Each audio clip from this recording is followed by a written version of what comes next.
आज की क्लास में हम पेन टूल और इसके फ्लाई आउट में मौजूद टूल्स पे बात करने वाले हैं और मैं यहाँ पे क्लिक करके इस फ्लाई आउट को बाहर निकाल लेती हूँ। पेन टूल से हम दो तरह से वर्किंग कर सकते हैं। अगर हमने कोई ऑब्जेक्ट क्रिएट करना है तो हम पेन टूल की मदद से फ्रीली ड्राइंग कर सकते हैं और जिस तरह से चाहें कोई भी ऑब्जेक्ट बना सकते हैं। और अगर हमने कोई लोगो ट्रेस करना है या किसी रास्टर इमेज को ट्रेस करके वेक्टर फॉर्म में लाना है तो भी पेन टूल हमारे बहुत काम आता है।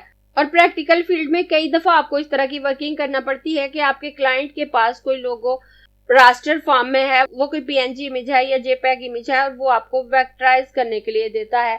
आप उसको वेक्टर फॉर्म में लाना चाहते हैं तो आप पेन टूल की मदद से उसको इजीली ट्रेस कर सकते हैं और ट्रेस करने के बाद आई ड्रॉपर की मदद से कलर पिक करके बिल्कुल सेम कलर फिल करके आप उस रास्टर इमेज को वेक्टर फॉर्म में ला सकते हैं। जब आप स्टार्ट में पेन टूल यूज करना शुरू करते हैं और बिल्कुल स्टार्ट ले रहे होते हैं तो उस वक्त हो सकता है कि पेन टूल कंट्रोल करना आपको मुश्किल लगे, स्पेशली उस वक्त जब आप किसी चीज को कर्व कर रहे हो। लेकिन इसमें परेशान होने की जरूरत नहीं है, आप थोड़ी प्रैक्टिस करें तो ये बिल्कुल आपके कंट्रोल में आ जाएगा और ये बिल्कुल वैसे ही काम करेगा जैसे आप इससे काम लेना चाहते हैं। मैं हूं आपकी टीचर मुबीना बारी और आप देख रहे हैं एफर्ट फॉर सक्सेस। मज़ीद वीडियोस और अपडेट के लिए आप हमारी वेबसाइट विजिट कर सकते हैं। उसके अलावा आप हमें हमारे फेसबुक पेज पर भी फॉलो कर सकते हैं। पेन टूल के फ्लाई आउट में टोटल हमारे पास 4 टूल हैं। Pen tool, add anchor point tool, delete anchor point tool और एंकर पॉइंट टूल। और इसके फ्लाई आउट में मौजूद टूल भी पेन टूल की ही हेल्प कर रहे होते हैं और एक तरह से ये टूल सेपरेट टूल नहीं बल्कि पेन टूल का ही हिस्सा कह सकते हैं आप। पेन टूल की मदद से हम फ्रीली ड्राइंग कर सकते हैं, उसके अलावा हम इमेज ट्रेस कर सकते हैं। तो अगर मैं पेन टूल लूं और यहाँ पे क्लिक करूं, उसके बाद मैं जहां पे क्लिक करूंगी ये उसी तरह से मुझे लाइन बना के देगा। अगर मैं कोई भी बटन प्रेस नहीं करती तो ये फ्रीली लाइन बनाएगा किसी भी डायरेक्शन में, लेकिन अगर मैं शिफ्ट प्रेस करती हूँ तो ये बिल्कुल स्ट्रेट लाइन बनाएगा। अब देखें, अगर मैं अपना पेन को ऊपर नीचे लेके जा रही हूँ तो ये 45 डिग्री के बाद यहाँ पे लाइन बनाएगा या यहाँ पे ये मेरी लाइन स्ट्रेट ही बनाएगा। अगर मैं शिफ्ट को प्रेस रखते हुए यहाँ पे क्लिक करूँ तो ये मेरी स्ट्रेट लाइन आ गई। मैं स्ट्रेट लाइन पे क्लिक करते हुए जिस तरफ चाहूँ अपनी लाइन को ले जा सकती हूँ और जिस पॉइंट से मैंने लाइन स्टार्ट की थी अगर मैं वहां पे लाकर उस एंकर पॉइंट पे दोबारा क्लिक करूँ तो मेरी एक क्लोज शेप बन जाती है। अब देखें, जब मैं लाइन बना रही थी तो ये बिल्कुल स्ट्रेट है। अगर मुझे कर्व लाइन बनानी है तो मैं यहाँ पे क्लिक करूंगी। क्लिक करने के बाद मुझे जहां पे लाइन बनानी है वहां पे अपने माउस का कर्सर रख कर उसको छोड़ूंगी नहीं उस क्लिक को, बल्कि क्लिक रखते हुए उसको ड्रैग करूं तो मेरे पास कर्व हैंडल आ जाते हैं। तो आप देखें, मैं इसको अपनी मर्जी से कर्व कर सकती हूँ। अब मेरे पास एक कर्व लाइन आ गई। उसके बाद अगर मैं यहाँ पे क्लिक करके इसको ड्रैग करूं तो आप देखें कर्व लाइन ही मेरे पास आ रही है। लेकिन अगर मैं यहाँ पे क्लिक करती हूँ और दोबारा ड्रैग नहीं करती तो नेक्स्ट जो लाइन मेरे पास होगी वो स्ट्रेट होगी। जब एक पॉइंट पे आप क्लिक करके ड्रैग करती हैं तो नेक्स्ट लाइन भी कर्व होती है, लेकिन जब आप किसी पॉइंट पे क्लिक करके ड्रैग नहीं करते तो नेक्स्ट लाइन स्ट्रेट होती है। अगर मैं यहाँ पे क्लिक करूंगी अब ये मेरी स्ट्रेट लाइन बना गया। अगर मैं यहाँ पे क्लिक करके ड्रैग करूंगी तो इसके बाद वाली लाइन हमारे पास कर्व आएगी। लेकिन अगर हमने कोई कर्व लाइन बनाई है और उसके बाद अगली लाइन को हम कर्व नहीं करना चाहते, स्ट्रेट करना चाहते हैं, तो फिर हम क्या करेंगे? तो उसके लिए हम वापस उसी एंकर पॉइंट पे क्लिक कर दें, हमारी नेक्स्ट लाइन स्ट्रेट हो जाती है। आप देखें, अब ये स्ट्रेट लाइन है। और अगर मैं यहाँ पर कर्व करती हूँ, अगर आपने कोई लाइन कर्व बनाई है और उस कर्व को खत्म करने के लिए आप उसी एंकर पॉइंट पे दोबारा क्लिक करेंगे तो भी वो लाइन खत्म हो जाएगी, और अगर ऑल्ट प्रेस करते हुए उस एंकर पॉइंट पे क्लिक करेंगे तो भी आपका कर्व खत्म हो जाएगा। इस तरह से आप उस कर्व को खत्म कर सकते हैं। जितने एरिया में आप कर्व लाइन बनाना चाहते हैं वहां पे आप कर्व लाइन बना सकते हैं, और जिस एरिया पे आप स्ट्रेट लाइन बनाना चाहते हैं वहां आप स्ट्रेट लाइन बना सकते हैं। और उसके बाद जैसे जैसे आप ड्रॉ करते जाएंगे, या तो आप जहां से स्टार्ट लिया है वहां पे क्लिक करेंगे तो ये सिलेक्शन खत्म होगी, नहीं तो ये सिलेक्शन चलती रहती है जैसे जैसे आप ड्रैग करना चाहते हैं। लेकिन अगर आप कोई क्लोज शेप नहीं बनाना चाहते, जस्ट पाथ ही क्रिएट करना चाहते हैं और चाहते हैं कि आपका पेन टूल अब यहाँ से खत्म हो जाए, तो उसके लिए या तो आप अपने कीबोर्ड से एस्केप की प्रेस कर दें या यहाँ सिलेक्शन टूल पे क्लिक कर दें तो पेन टूल की सिलेक्शन खत्म हो जाएगी। जैसे आप देखें, मैं एस्केप की प्रेस कर दूंगी तो अब आप देखें मेरा पेन टूल फ्री हो गया। अब यहाँ पे मैं नए सिरे से नया ऑब्जेक्ट क्रिएट करना शुरू कर सकती हूँ।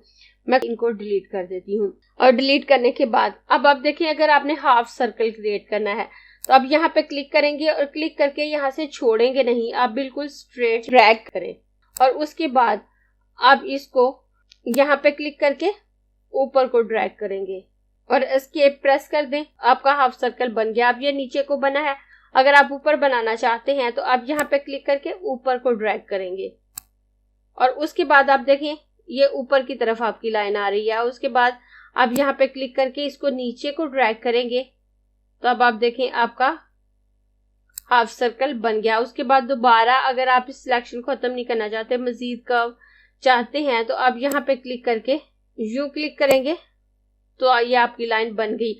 और अगर आप इस कर्व को खत्म करके स्ट्रेट लाइन बनाना चाहते हैं तो आप इस पे दोबारा क्लिक करें और नेक्स्ट लाइन आपकी स्ट्रेट बनेगी। इस तरह से आप इससे कोई भी शेप बना सकते हैं इजीली। मैं एस्केप की प्रेस करूंगी तो ये सिलेक्शन खत्म हो गई। उसके बाद मैं इसको डिलीट कर देती हूँ और इसको भी डिलीट कर देती हूँ। और डिलीट करने के बाद अब मैं ऐड एंकर पॉइंट और डिलीट एंकर पॉइंट की तरफ आती हूँ। मैं पेन टूल लूंगी, यहाँ क्लिक करूंगी, उसके बाद शिफ्ट के साथ यहाँ क्लिक करके एक लाइन क्रिएट कर लेती हूँ और उसके बाद सिलेक्शन टूल पे क्लिक करके सिलेक्शन को खत्म कर देती हूँ। मैं इसको जूम कर लेती हूँ ताकि आपको ज्यादा वाज़ेह नजर आए चीजें। और उसके बाद मैं इसको सिलेक्ट करूंगी। यहाँ से मैं इस लाइन के साइज को भी थोड़ा बड़ा कर लेती हूँ ताकि आपको ठीक से नजर आती रहे। मैं यहाँ से इसका साइज 4 पिक्सल कर देती हूँ। अब अगर मैं इसको कर्व करना चाहूँ लेकिन मैंने इसे कहीं से ड्रैग नहीं किया तो उसके लिए या तो ये है कि मैं इसे डिलीट करूँ और डिलीट करके दोबारा क्रिएट करूँ, या फिर मैं कहीं पे भी इसमें एंकर पॉइंट ऐड कर सकती हूँ। तो मैं यहाँ से ऐड एंकर पॉइंट टूल लूंगी। अब देखिए यहाँ पे मेरा एंकर पॉइंट मौजूद नहीं है तो मैं यहाँ पे क्लिक करूँ तो ये एक एंकर पॉइंट यहाँ पे ऐड हो गया। अगर मैं यहाँ पे क्लिक करूँ तो यहाँ भी एक एंकर पॉइंट ऐड हो गया और उसके बाद अगर मैं यहाँ पे क्लिक करती हूँ तो यहाँ पे भी एंकर पॉइंट ऐड हो जाएगा।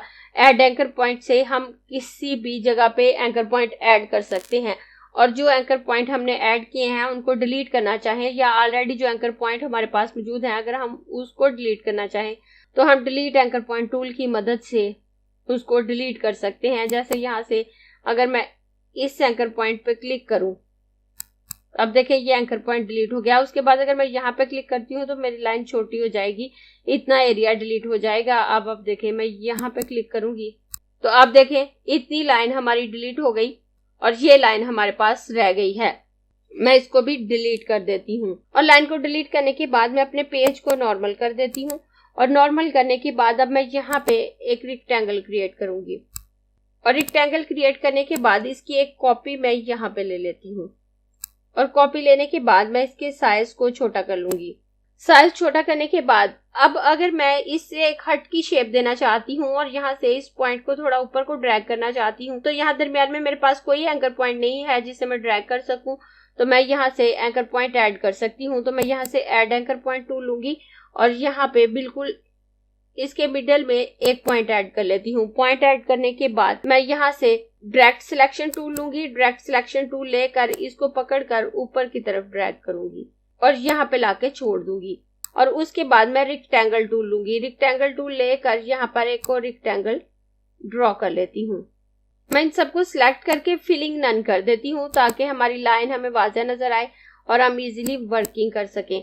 अब यहाँ से मुझे इस शेप को कटिंग करना है, मुझे बिल्कुल इस तरह से एक शेप चाहिए। तो मैं यहाँ से ऐड एंकर पॉइंट टूल लूंगी और यहाँ पर इस जगह पे आकर एक एंकर पॉइंट ऐड कर दूंगी और उसके बाद डिलीट एंकर पॉइंट टूल लेकर इस एंकर पॉइंट को डिलीट कर दूंगी। तो आप देखें ये शेप बिल्कुल मेरी परफेक्ट आ गई। और उसके बाद यहाँ से भी मैं इसे थोड़ा तिरछा करना चाहती हूँ तो मैं यहाँ पे एक एंकर पॉइंट ऐड कर लूंगी और उसके बाद डिलीट एंकर पॉइंट टूल की मदद से यहाँ पे क्लिक करूं तो आप देखें ये शेप कुछ इस तरह से आ गई।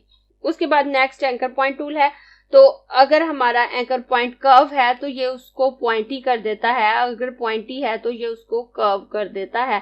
तो मैं यहाँ से एक और रेक्टेंगल ले लेती हूँ और सिलेक्ट करने के बाद मैं इसको उठाकर यहाँ पे रख देती हूँ और इसके साइज को थोड़ा सा छोटा कर लूंगी और छोटा करने के बाद यहाँ से एंकर पॉइंट टूल लूंगी और एंकर पॉइंट टूल लेकर अगर मैं इसे ऊपर की तरफ ड्रैग करूं तो अब आप देखें ये एक राउंड शेप आ गई और मेरे पास ये कर्व हैंडल भी आ रहे हैं। और अगर मैं इनको पकड़कर इस तरह से मूव करूं तो अब आप देखें ये एक हर्ट की सिंपल सी शेप मेरे पास आ चुकी है। हम मजीद इसमें कलरिंग कर सकते हैं या मजीद वर्किंग करके इसको मजीद खूबसूरत बना सकते हैं, लेकिन अभी हम बेसिक पेन टूल का यूज ही सीख रहे हैं तो हम इस हर्ट पे मजीद वर्किंग नहीं करेंगे। अब मैं थोड़ा एंकर पॉइंट टूल को मजीद वाज़ेह कर देती हूँ। तो मैं यहाँ पर एक इलिप्स ड्रॉ कर लेती हूँ और इलिप्स ड्रॉ करने के बाद मैं यहाँ से एंकर पॉइंट टूल लूंगी। एंकर पॉइंट टूल लेने के बाद अब अगर मेरा एंकर पॉइंट राउंड है तो मैं उस पर क्लिक करूं तो आप देखें ये पॉइंटी हो गया और इसकी राउंडनेस खत्म हो गई। लेकिन अगर मेरा एंकर पॉइंट पॉइंटी है और मैं उसे राउंड करना चाहती हूं तो वो डायरेक्ट राउंड नहीं होगा, जस्ट मेरे पास कर्व हैंडल आएंगे और मैं उस पर वर्किंग करके उसको राउंड कर सकती हूँ। जैसे अगर मैं यहाँ से रेक्टेंगल टूल ले लेती हूँ और रेक्टेंगल टूल लेने के बाद अब मैं यहाँ से एंकर पॉइंट टूल लेकर इस पे क्लिक करूं तो अब आप देखें कोई फर्क नहीं पड़ा, ये राउंड नहीं हुआ। लेकिन अगर मैं पकड़कर ड्रैग करूं तो आप देखें ये कर्व हैंडल मेरे पास आ रहे हैं। मैंने जिस तरफ चाहूं ड्रैग करके अपने ऑब्जेक्ट को कर्व दे सकती हूं। दोबारा आप देखें अगर मैं यहाँ से ये एंकर पॉइंट कर्व है, अगर मैं इस पे क्लिक करूंगी तो ये पॉइंटी हो जाएगा, लेकिन ये एंकर पॉइंट पॉइंटी है तो अगर मैं इस पे क्लिक करूं तो ये मेरे पास कर्व हैंडल आ जाएंगे और मैं उसको ड्रैग करके राउंड शेप दे सकती हूँ। मैं कंट्रोल Z कर देती हूँ। लेकिन कोई ऐसी पाथ जिस पे कोई एंकर पॉइंट मौजूद नहीं है तो एंकर पॉइंट ऐड किए बगैर ये उसको कर्व कर देता है। जैसे आप देखें यहाँ पे कोई एंकर पॉइंट मौजूद नहीं है और अगर मैं एंकर पॉइंट टूल से इस पे क्लिक करूं और क्लिक करने के बाद इसे अंदर को ड्रैग करूं तो आप देखें ये लाइन हमारी अंदर को ड्रैग हो रही है और अगर मैं इसे बाहर की तरफ ड्रैग करूं तो ये बाहर को ड्रैग हो जाएगी और इसमें कोई एक्स्ट्रा एंकर पॉइंट ऐड नहीं हुआ। इस तरह से आप पेन टूल को यूज करते हुए फ्रीली ड्राइंग कर सकते हैं। और ऐड एंकर पॉइंट टूल से आप किसी भी जगह पे एंकर पॉइंट ऐड कर सकते हैं जहां पे एंकर पॉइंट मौजूद नहीं, और जो ऑलरेडी मौजूद एंकर पॉइंट है अगर आप उनको डिलीट करना चाहते हैं किसी भी एंकर पॉइंट को तो जब इसको सिलेक्ट करके आप उस पर क्लिक करेंगे तो वो एंकर पॉइंट डिलीट हो जाएगा। और उसके बाद एंकर पॉइंट टूल है तो इससे अगर आपका एंकर पॉइंट राउंड है तो वो पॉइंटी शेप में आ जाएगा और अगर वो पॉइंटी शेप में है तो उस पे क्लिक करने से वो एकदम से राउंड नहीं होगा बल्कि कर्व हैंडल आपके पास आ जाएंगे। आप उनको ड्रैग करके उसको राउंड शेप दे सकते हैं। उसके अलावा अगर आपने किसी ऐसी पाथ को कर्व करना है जिसके दरमियान में एंकर पॉइंट मौजूद नहीं है तो भी आप एंकर पॉइंट टूल को यूज करते हुए उसको कर्व शेप दे सकते हैं।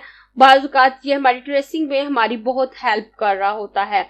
मैं भी आपको एक इमेज ट्रेस करके दिखाती हूँ।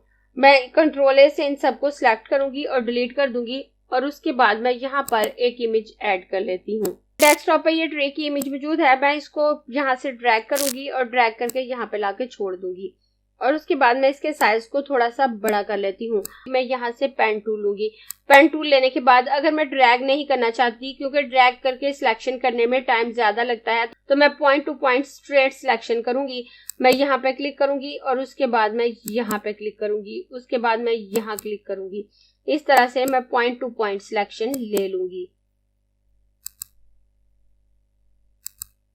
और इस तरह से सिलेक्शन लेने के बाद अब मैं यहाँ से एंकर पॉइंट टूल लूंगी। एंकर पॉइंट टूल लेकर मैं इस पॉइंट को पकड़कर बाहर की तरफ ड्रैग करूं तो आप देखें मैं इसे इजीली यहाँ पे सेट कर सकती हूँ। उसके बाद मैं यहाँ पे क्लिक करके इसको बाहर की तरफ ड्रैग कर लूंगी। उसके बाद मैं यहाँ पे क्लिक करके इसको बाहर की तरफ ड्रैग करूंगी। इस तरह से मैं तमाम कर्व को पकड़कर बाहर की तरफ ड्रैग कर देती हूँ। अब आप देखें मैंने पेन टूल से इसको ड्रैग नहीं किया, इजीली ये शेप मेरे पास आ गई है। और उसके बाद मैं इस आउटलाइन को सिलेक्ट करूंगी और सिलेक्ट करने के बाद अगर मैं यही वाला ग्रीन कलर इसमें फिल करना चाहती हूँ तो मैं यहाँ से आई ड्रॉपर टूल लूंगी, इस पे क्लिक करूंगी तो मेरी ऊपर वाली शेप में ये कलर आ जाएगा। और उसके बाद मैं इसको यहाँ से उठा के यहाँ पे रख लेती हूँ। उसके बाद मैं इस ब्राउन वाले हिस्से की कटिंग करना चाहूँ तो भी मैं इसी तरह से कर सकती हूँ। मैं इस पेन टूल को लूंगी, पेन टूल को लेने के बाद मैं इस पे क्लिक करूंगी और यहाँ पे क्लिक करूंगी। क्लिक करने के बाद उसके बाद मैं यहाँ पे क्लिक करूंगी। अब देखें इसकी फिलिंग में ग्रीन कलर आ रहा है तो मैं यहाँ से इसकी फिलिंग नन कर देती हूँ और आउटलाइन के लिए कोई कलर सिलेक्ट कर लेती हूँ तो मैं ब्लैक कलर सिलेक्ट करके ओके कर दूंगी। उसके बाद मैं अपनी सिलेक्शन कंटिन्यू करती हूँ।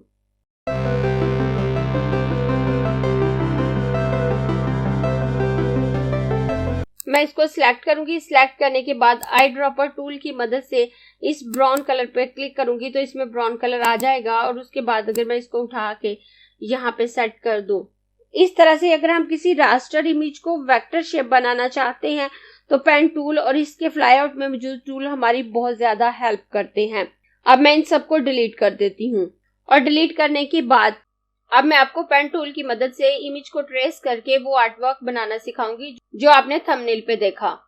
मैं यहाँ फाइल मेन्यू में आऊंगी और यहाँ से मैं प्लेस ऑप्शन पे क्लिक करूंगी तो मेरे सामने इस तरह का डायलॉग बॉक्स आता है। मैं यहाँ पे क्लिक करके अपनी किसी भी ड्राइव या किसी भी लोकेशन से इमेज अपने सॉफ्टवेयर में ऐड कर सकती हूँ। तो मैं यहाँ डाउनलोड फोल्डर में आ जाती हूँ और वहां से मैं एक इमेज अपने डॉक्यूमेंट में ऐड करूंगी। तो मैं यहाँ से ये इमेज लूंगी। इस पे क्लिक करने के बाद यहाँ प्लेस ऑप्शन पे क्लिक करूंगी। आप देखिए मेरे माउस का कर्सर चेंज हो गया और मुझे इसके साथ इमेज भी नजर आ रही है। अब मैं यहाँ पे अगर सिंगल क्लिक करूंगी तो ये इमेज इसमें ऐड हो जाएगी, लेकिन वो अपने ओरिजिनल साइज में ऐड होगी और हमें वापस उसको रीसाइज करना होगा। लेकिन अगर हम इसको ड्रैग करेंगे तो वो उतने साइज में ही ऐड होगी जितने साइज में हम उसको ड्रैग कर रहे हैं।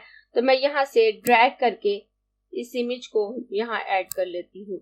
इमेज ऐड करने के बाद मैं एक और डॉक्यूमेंट ले लेती हूँ। मैं फाइल मेन्यू में आऊंगी, न्यू पे क्लिक करके क्रिएट ऑप्शन पे क्लिक करूंगी तो मेरा एक और डॉक्यूमेंट आ गया। अब मैं यहाँ से पेन टूल लूंगी। पेन टूल लेकर मैं यहाँ पे क्लिक करूंगी और उसके बाद मैं यहाँ पे क्लिक करूंगी। इसको ड्रैग करेंगे और उसके बाद मैं यहाँ पे क्लिक करूंगी, यहाँ पे क्लिक करूंगी और यहाँ पे क्लिक करूंगी तो ये शेप मेरे पास आ गई। उसके बाद मैं इसको सिलेक्ट करूंगी और सिलेक्शन करने के बाद अपने कीबोर्ड से कंट्रोल सी प्रेस करूंगी। कंट्रोल सी प्रेस करने के बाद मैं कंट्रोल एफ प्रेस करूंगी। जब मैं कंट्रोल सी प्रेस करूंगी तो इसकी एक कॉपी मेरे पास आ जाएगी और जब कंट्रोल एफ प्रेस करूंगी तो वो इसी के ऊपर पेस्ट हो जाएगी। उसके बाद मैं यहाँ से राइट क्लिक करूंगी और ट्रांसफॉर्म पे आकर यहाँ रिफ्लेक्ट पे क्लिक कर दूंगी और ओके कर दूंगी तो ये यहाँ पे रिफ्लेक्ट होके आ जाएगी वो कॉपी जो मैंने ली है। और अब इसको मैं यहाँ से ड्रैग करके यहाँ तक ले आऊंगी और इसके साइज को थोड़ा सा बड़ा करके इसको सेट कर लेती हूँ। अब इन दोनों की साइजिंग मैंने सेट कर दी है तो मैं इसको सिलेक्ट करूंगी, शिफ्ट के साथ इसको सिलेक्ट करूंगी। सिलेक्ट करने के बाद मैं इनमें ब्लैक कलर फिल कर देती हूँ और ब्लैक कलर फिल करने के बाद यहाँ से मैं इनकी आउटलाइन नन कर देती हूँ। आउटलाइन नन करने के बाद मैं यहाँ से रेक्टेंगल टूल लूंगी।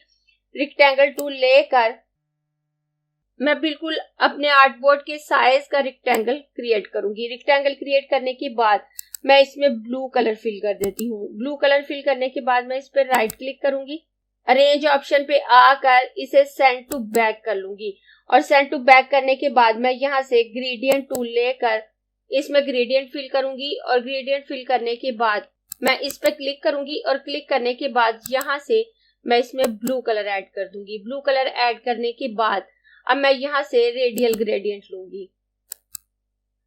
रेडियल ग्रेडियंट लेने के बाद मैं यहाँ से ग्रेडियंट टूल पे क्लिक करूं। ग्रेडियंट टूल पे हम बाद में डिटेल से बात करेंगे, फिलहाल मैं जस्ट इतना बता दूं। यहाँ से आप ग्रेडियंट टूल लेंगे। ग्रेडियंट टूल लेने के बाद आप जहाँ पे ये लाइटनिंग ऐड करना चाहते हैं वहां से ड्रैग करें तो ये लाइटनिंग ऐड हो जाएगी। मुझे तकरीबन इस एरिया में इस लाइटनिंग को ऐड करना है तो मैं यहाँ से इस तरह से ड्रैग करूंगी तो ये एरिया मेरा लाइट हो जाएगा। उसके बाद मैं इस एरिया का कलर भी चेंज कर लूंगी। तो मुझे इसमें जितनी लाइटनिंग ऐड करनी है मैं यहाँ से कर सकती हूँ। उसके बाद मैं इस पे क्लिक करूंगी। उसके बाद मैं यहाँ से इसमें ब्लू कलर फिल कर दूंगी और यहाँ से कलर पे आऊंगी। कलर पे आकर मैं यहाँ से ह्यू, सैचुरेशन और ब्राइटनेस के पैनल को सिलेक्ट करूंगी और अब मैं इस कलर के शेड को थोड़ा डार्क कर देती हूँ। आप देखें अब यहाँ मेरी ब्राइटनेस तकरीबन 30% है और इस पैनल को क्रॉस कर देती हूँ और इसको इस तरह से सेट करने के बाद मैं अपने फर्स्ट पेज पे वापस आ जाऊंगी और अब हम इस इमेज को ट्रेस करेंगे। इसमें से हमें इस ट्री शेप को कट करना है और इस पैंथर की शेप को कट करना है। मैं यहाँ से व्यू मेन्यू में आऊंगी और स्मार्ट गाइड ऑफ कर देती हूँ। हम यहाँ पे कुछ ड्रॉ नहीं कर रहे बल्कि ट्रेस कर रहे हैं, तो इसलिए हमें एक्स्ट्रा लाइन से डिस्टर्बेंस ना हो इसलिए हमने स्मार्ट गाइड को ऑफ कर दिया। अब मैं इसको जूम करके ट्रेस करूंगी। पहले मैं इस ट्री शेप को ट्रेस कर लेती हूँ। तो मैं यहाँ से जूम टूल लेकर इसको जूम कर लेती हूँ। और जूम करने के बाद मैं यहाँ से पेन टूल लूंगी, लेकिन पेन टूल लेने से पहले मैं यहाँ पे क्लिक करके फिलिंग नन कर दूंगी और यहाँ पे क्लिक करके आउटलाइन के लिए मैं रेड कलर सिलेक्ट कर लेती हूँ ताकि हमारी आउटलाइन हमें ज्यादा वाज़ेह नजर आए। मैं यहाँ से पेन टूल लूंगी। पेन टूल लेने के बाद अब मैं यहाँ पे क्लिक करूंगी और क्लिक करने के बाद मैं यहाँ पे क्लिक करूंगी और इसको ड्रैग करके सेट कर लूंगी। और उसके बाद जहाँ पे कर्व होगा हम ड्रैग करके इसको कर्व कर सकते हैं और जहाँ पर स्ट्रेट लाइन होगी हम स्ट्रेट लाइन बनाएंगे। और हैंड टूल को यूज करने के लिए मैं स्पेस बार का इस्तेमाल करूंगी और अब मैं स्पीड अप करके इसकी सिलेक्शन ले लेती हूँ।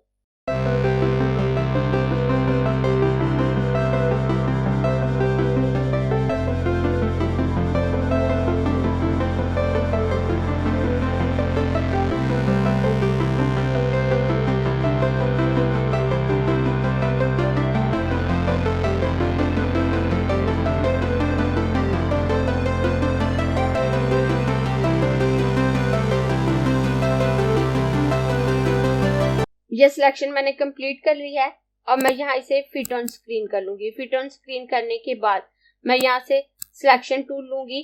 अब ये जो सिलेक्शन मैंने बनाई है मैं इसको सिलेक्ट करूंगी।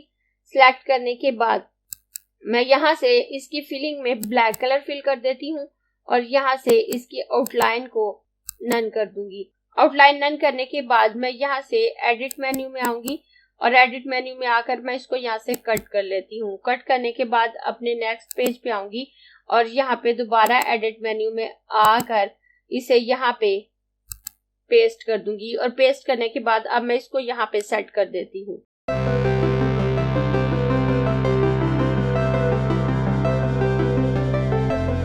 अब मैं यहाँ से एक सर्कल लूंगी और यहाँ पर एक सर्कल ड्रॉ कर लेती हूँ।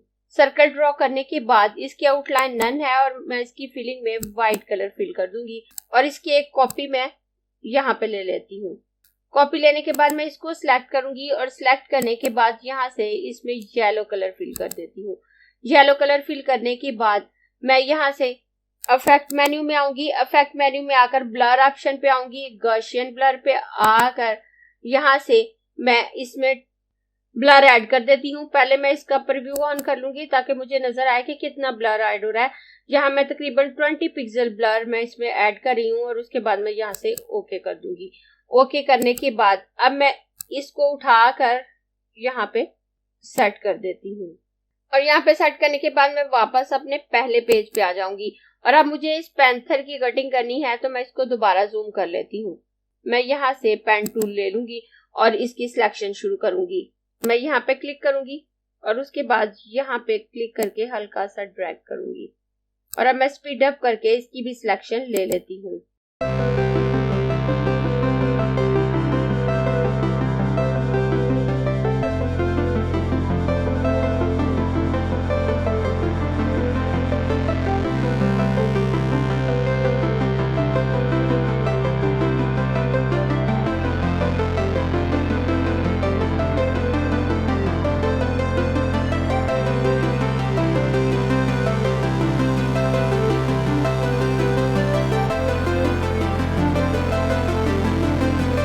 उसके बाद मैं इसकी थोड़ी सी एडजस्टमेंट कर लूंगी अगर मुझे कहीं से फॉल्ट नजर आए। जैसे यहाँ से मुझे थोड़ा सा एडजस्ट करने की जरूरत है तो मैं इसको सिलेक्ट करके एडजस्ट करूंगी और इसकी सिलेक्शन कंप्लीट हो गई है। और अब मैं इसको फिट ऑन स्क्रीन कर देती हूँ। फिट ऑन स्क्रीन करने के बाद अब मुझे इस लेग के अंदर वाले एरिया की कटिंग करनी है तो मैं इसको यहाँ से जूम करूंगी। उसके बाद सिलेक्शन टूल लेकर मैं इस शेप को सिलेक्ट करूंगी। शिफ्ट के साथ इस शेप को सिलेक्ट करूंगी और विंडो मेन्यू में आकर यहाँ से मैं पाथ फाइंडर पे क्लिक करूंगी और पाथ फाइंडर पैनल को ओपन करने के बाद मैं यहाँ से माइनस फ्रंट कर दूंगी। अब ये अंदर का एरिया मेरा कट गया। उसके बाद मैं यहाँ से इसको क्लोज कर देती हूँ। क्लोज करने के बाद मैं इसको दोबारा फिट ऑन स्क्रीन कर देती हूँ। फिट ऑन स्क्रीन करने के बाद अब मैं आपको इस पे दो तरह से वर्किंग करके दिखाना चाह रही हूँ। तो पहले मैं इसकी एक कॉपी ले लेती हूँ। मैं यहाँ से एडिट मेन्यू में आऊंगी और इसकी कॉपी ले लूंगी, ये जो सिलेक्शन मैंने बनाई है, और अपने नेक्स्ट पेज पे आ जाती हूँ और यहाँ पर दोबारा एडिट मेन्यू में आकर मैं इसको पेस्ट कर देती हूँ। अब ये इसकी एक कॉपी मेरे पास पेस्ट हो गई और मैं इसकी फिलिंग में ब्लैक कलर फिल कर देती हूँ और इसकी आउटलाइन मैं यहाँ से नन कर दूंगी। आउटलाइन नन करने के बाद अब मैं इसको यहाँ पर सेट कर लेती हूँ। और उसके बाद मैं अगर अपने आर्टवर्क में स्टार ऐड करना चाहती हूँ तो ब्रश टूल की मदद से कर सकती हूँ। मैं यहाँ से पेंट ब्रश टूल लूंगी। पेंट ब्रश टूल लेने के बाद मैं यहाँ से ये वाला ब्रश सिलेक्ट करूंगी जो बिल्कुल छोटा सा है। और इस ब्रश को सिलेक्ट करने के बाद मैं यहाँ से फिलिंग नन कर दूंगी। आउटलाइन में व्हाइट कलर सिलेक्ट करूंगी क्योंकि बेसिकली ब्रश आउटलाइन पे वर्क करते हैं, तो मैं यहाँ से आउटलाइन के कलर को व्हाइट करूंगी, फिलिंग नन करूंगी। और 3 पिक्सल का ब्रश मैंने लिया है और यहाँ से मैं इसकी ओपेसिटी कम कर देती हूँ। मैं इसकी ओपेसिटी तकरीबन 50% कर देती हूँ। और उसके बाद मैं यहाँ पर इस तरह से क्लिक करके कहीं कहीं छोटे से डॉट्स ऐड कर दूंगी। और उसके बाद मैं स्क्वायर ब्रैकेट की मदद से इसके साइज को बड़ा कर लेती हूँ।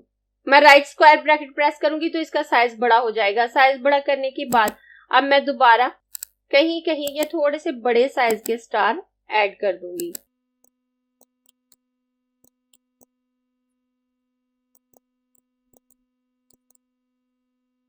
तो अब देखें ये हमारी नाइट इलस्ट्रेशन रेडी है।